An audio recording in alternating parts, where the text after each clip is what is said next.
Friends, welcome to DS classes. और आज हम स्टार्ट करने वाले हैं एसएससी एमटीएस के लिए एक प्रैक्टिस सेट, जिसमें है हमारे पास पहला क्वेश्चन। निम्नलिखित में से किसका संबंध संगीत वाद्य यंत्र संतूर से है?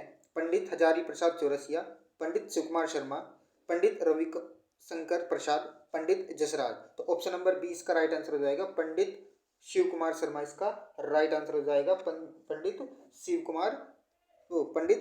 शिव कुमार शर्मा इसका राइट आंसर हो जाएगा। नेक्स्ट है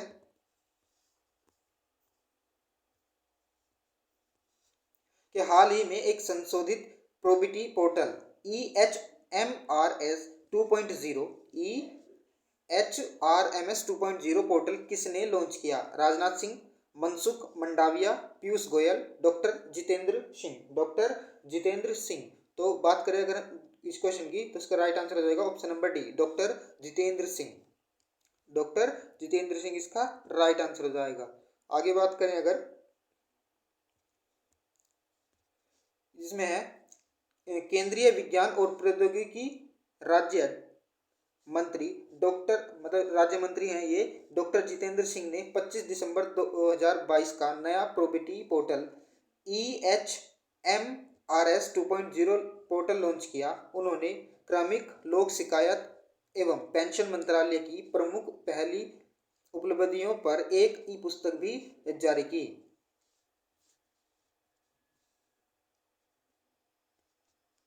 दो 2017 में केंद्र सरकार के कर्मचारियों के लिए संशोधित प्रोबिटी पोर्टल लॉन्च किया गया था। इसने कर्मचारियों को सीमित मानव संसाधन संबंधित सेवाएं प्रदान की।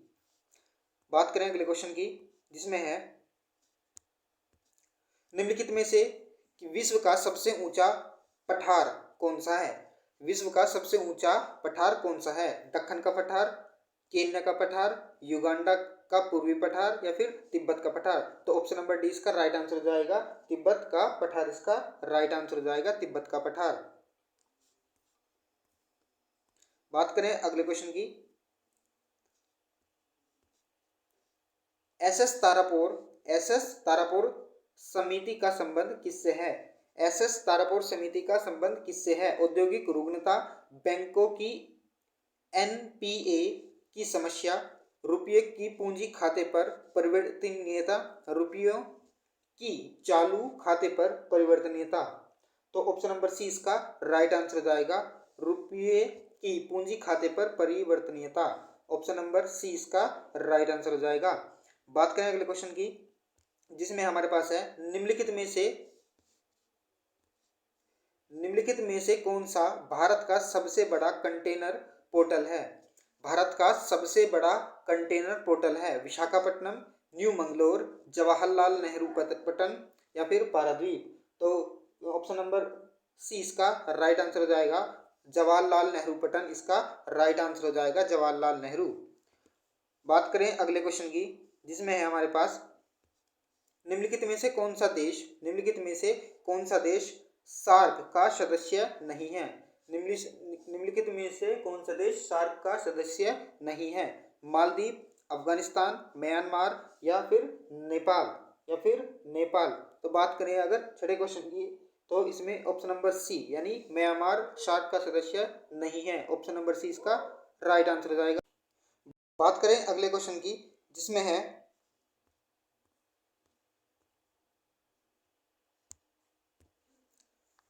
टोपरा और मेरठ से 2 अशोक स्तंभ लेख दिल्ली कौन लाया था? टोपरा और मेरठ 2 अशोक स्तंभ लेख दिल्ली कौन लाया था? अलाउद्दीन खिलजी, फिरोज शाह तुगलक, मोहम्मद गौरी या फिर सिकंदर लोदी। तो ऑप्शन नंबर बी इसका राइट आंसर हो जाएगा, फिरोज शाह तुगलक इसका राइट आंसर हो जाएगा, फिरोज शाह तुगलक। बात करें अगले क्वेश्चन की, जिसमें है आला उदल संबंधित थे चंदेरी से, विदिशा से, महोबा से या फिर पन्ना से। तो ऑप्शन नंबर सी इसका राइट आंसर हो जाएगा, महोबा से। किससे? महोबा से इसका राइट आंसर हो जाएगा, महोबा से। ऑप्शन नंबर सी इसका राइट आंसर हो जाएगा। नेक्स्ट है विचित्र नाटक किस सिख गुरु की आत्मकथा है? विचित्र नाटक किस सिख गुरु की आत्मकथा है? गुरु अर्जन देव, गुरु गोविंद सिंह, गुरु हरगोविंद सिंह या फिर गुरु नानक या फिर गुरु नानक। तो ऑप्शन नंबर बी इसका राइट आंसर हो जाएगा, गुरु गोविंद सिंह इसका राइट आंसर हो जाएगा। गुरु गोविंद इसका राइट आंसर हो जाएगा। बात करें अगले क्वेश्चन की, जिसमें है हमारे पास निम्नलिखित अभ्यारण्यों में से कौन उल्लेखित संरक्षित प्रजातियों से सुमेलित नहीं है? क्या पूछा इसने? सुमेलित नहीं है पूछा। भोपाल नगर निगम, जबलपुर नगर निगम,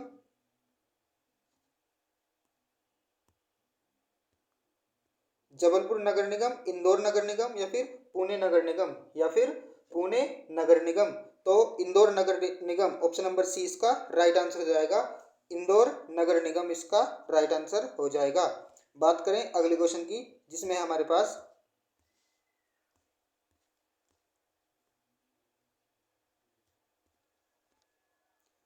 भारतीय संविधान के अंतर्गत निम्नलिखित में से किस अनुच्छेद के तहत संसद को राज्य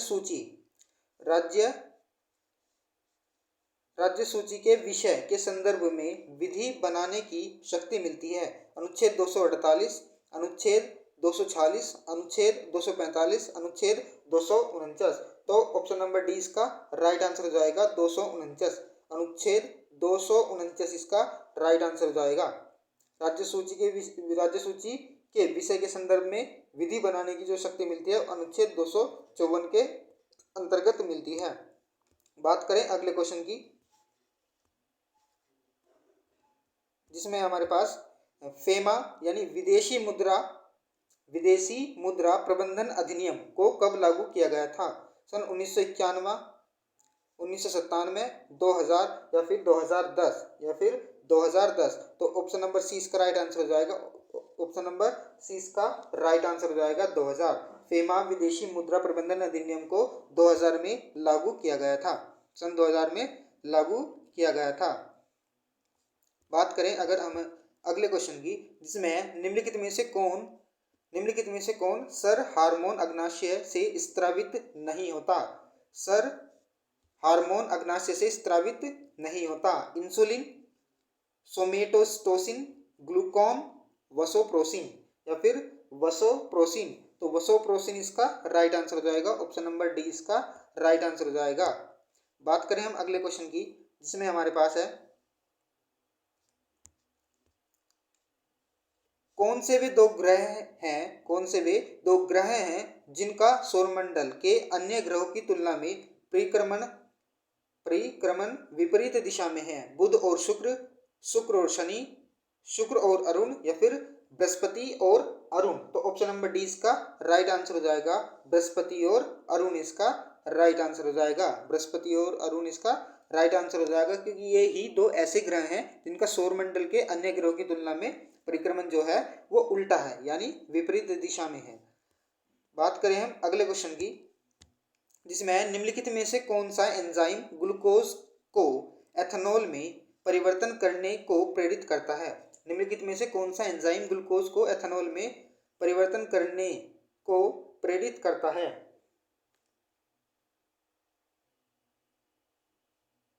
तो जाइमेज इसका राइट आंसर हो जाएगा।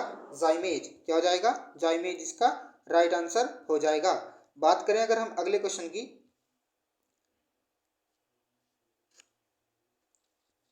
जिसमें दिया गया है कि ग्रहों की गति के नियम प्रतिपादक किसके द्वारा किए गए थे? ग्रहों की गति के नियम न्यूटन द्वारा, केपलर द्वारा, गैलीलियो द्वारा या कोपरनिकस द्वारा या फिर कोपरनिकस द्वारा। तो ये किए गए थे, ग्रहों की गति के जो नियम थे वे केपलर द्वारा प्रतिपादित किए गए थे। ऑप्शन नंबर बी इसका राइट आंसर हो जाएगा। बात करें हम अगले क्वेश्चन की, जिसमें हमारे पास मनुष्य की आंखें किसी वस्तु का प्रतिबिंब बनाती हैं। मनुष्य की आंखें किसके द्वारा किसी भी वस्तु का प्रतिबिंब बनाती हैं? कर्निया पर, आइरिस पर, पुतली पर या फिर रेटिना पर। तो ये बनाती हैं कि प्रतिबिंब किसके द्वारा बनाती हैं, किस पर बनाती हैं, रेटिना पर बनाती हैं। जो आंखों में जो रेटिना होती है इसके किसी भी वस्तु का प्रतिबिंब बना लेती है। बात करें अगर हम अगले क्वेश्चन की, जिसमें दिया गया है प्रकाश का रंग, प्रकाश का रंग निर्धारित होता है, प्रकाश का रंग निर्धारित होता है आयाम से, तरंगदैर्घ्य से, तीव्रता से, या फिर वेग से, या फिर वेग से। तो ऑप्शन नंबर 20 का राइट आंसर हो जाएगा तरंगदैर्घ्य से। प्रकाश का जो रंग निर्धारित होता है वो किससे होता है, तरंगदैर्घ्य से, इसका राइट आंसर हो जाएगा। बात करें अगर हम अगले क्वेश्चन की, क्वेश्चन नंबर 19, जिसमें है कंप्यूटर सुरक्षा के संदर्भ में, कंप्यूटर सुरक्षा के संदर्भ में क्रैकर्स, कंप्यूटर सुरक्षा के संदर्भ में क्रैकर्स किस नाम से जाने जाते हैं? White hat hackers, black hat hackers, या फिर ब्लू हैट हैकर्स, या एलीट हैकर्स, या फिर एलीट हैकर्स। तो ऑप्शन नंबर 20 का राइट आंसर हो जाएगा ब्लैक हैट हैकर्स, इसका राइट आंसर हो जाएगा। ब्लैक हैट हैकर्स इसका राइट आंसर हो जाएगा। बात करें अगर हम अगले क्वेश्चन की, जिसमें दिया गया है समुद्री जल को शुद्ध जल में, समुद्री जल को शुद्ध जल में किस प्रक्रिया द्वारा बदला जा सकता है? समुद्री जल को शुद्ध जल में किस प्रक्रिया द्वारा बदला जा सकता है? तो किसके द्वारा? उत्क्रमण परासरण के द्वारा बदला जा सकता है। उत्क्रमण परासरण के द्वारा ये बदला जा सकता है समुद्री जल को शुद्ध जल में। शुद्ध जल में, समुद्री जल को शुद्ध जल में परिवर्तन करने को किसके द्वारा बदला जा सकता है? उत्क्रम परासरण के द्वारा। बात करें अगर हम अगले क्वेश्चन की, जिसमें दिया गया है प्रदूषण युक्त वायुमंडल को निम्न में से किसके द्वारा स्वच्छ किया जाता है? प्रदूषण युक्त वायुमंडल, जैसे आपने देखा होगा कि वायुमंडल में प्रदूषण फैल रहा है, तो इसको किसके द्वारा शुद्ध किया जाता है? ऑक्सीजन, वर्षा, नाइट्रोजन, या फिर हवा के द्वारा, या फिर हवा के द्वारा। तो ये किया जाता है वर्षा के द्वारा। तो जब भी कभी भी ऐसा मतलब ज़्यादा प्रदूषण फैल रहा हो तो वर्षा अगर हो तो वायुमंडल स्वच्छ हो जाता है। तो बात करें अगर हम अगले क्वेश्चन की, जिसमें दिया गया है यूजर के बारे में सूचना संग्रहित करने वाली फाइलें कहलाती हैं। यूजर के बारे में सूचना संग्रहित करने वाली फाइलें कहलाती हैं कुकीज, फ्लेम, स्पैम, या उपरोक्त में से कोई नहीं, या फिर उपरोक्त में से कोई नहीं। तो यूजर के बारे में जो सूचना संग्रहित करने वाली जो फाइलें हैं उनका क्या नाम है? उनको बोलते हैं कुकीज। क्या बोलते हैं? उनको बोलते हैं कुकीज। तो ऑप्शन नंबर ए इसका राइट आंसर हो जाएगा। ऑप्शन नंबर ए इसका राइट आंसर हो जाएगा। बात करें अगर हम अगले क्वेश्चन की, जिसमें दिया गया है साइबर लॉ की शब्दावली, साइबर लॉ की शब्दावली DOS, क्या DOS का क्या अर्थ है? DOS का क्या अर्थ है भाई? तो DOS का अर्थ है हमारा डिनायल ऑफ सर्विस। क्या है? Denial of service. Option number A इसका राइट आंसर हो जाएगा। ऑप्शन नंबर ए इसका राइट आंसर हो जाएगा। डिनायल ऑफ सर्विस, DOS का ये अर्थ है। बात करें अगर हम अगले क्वेश्चन की, जिसमें दिया गया है DNA का कौन सा यौगिक, DNA का कौन सा यौगिक अमीनो अम्ल से नहीं बनता? DNA का कौन सा यौगिक, DNA का कौन सा यौगिक अमीनो अम्ल से नहीं बनता? एडेनिन, गुआनिन, साइटोसिन, या फिर टायरोसिन, या फिर टायरोसिन। तो ऑप्शन नंबर डी यानी टायरोसिन, जो DNA का जो अमीनो अम्ल है वो टायरोसिन से नहीं बनता, बाकी इन तीनों से बनता है, यानी एडेनिन से भी बनता है, गुआनिन से भी बनता है और साइटोसिन से भी बनता है, लेकिन अमीनो अम्ल जो है वो टायरोसिन से नहीं बनता। तो ऑप्शन नंबर डी इसका राइट आंसर हो जाएगा। ऑप्शन नंबर डी इसका राइट आंसर हो जाएगा। बात करें अगर हम लास्ट क्वेश्चन की, जिसमें दिया गया है कि ग्रीन मलर संबंधित है, ग्रीन मलर संबंधित है मृदा से, मृदा प्रदूषण से, वायु प्रदूषण से, ध्वनि प्रदूषण से, या फिर जल प्रदूषण से। तो इसका जो राइट आंसर हो जाएगा ये हो जाएगा ग्रीन मलर जो होता है वो ध्वनि प्रदूषण से संबंधित है। किससे संबंधित है? ध्वनि प्रदूषण से ये संबंधित है। तो बस हमारे पास इतना यही थे प्रैक्टिस चार्ट, जिसमें 25 क्वेश्चन था। तो आपका क्या स्कोर रहा ये आप हमें कमेंट करके बता सकते हैं। ये है MTS के लिए GS, किसके लिए? MTS के लिए GS थी। तो अगर ये वीडियो आपको पसंद आई है तो वीडियो को कर दो लाइक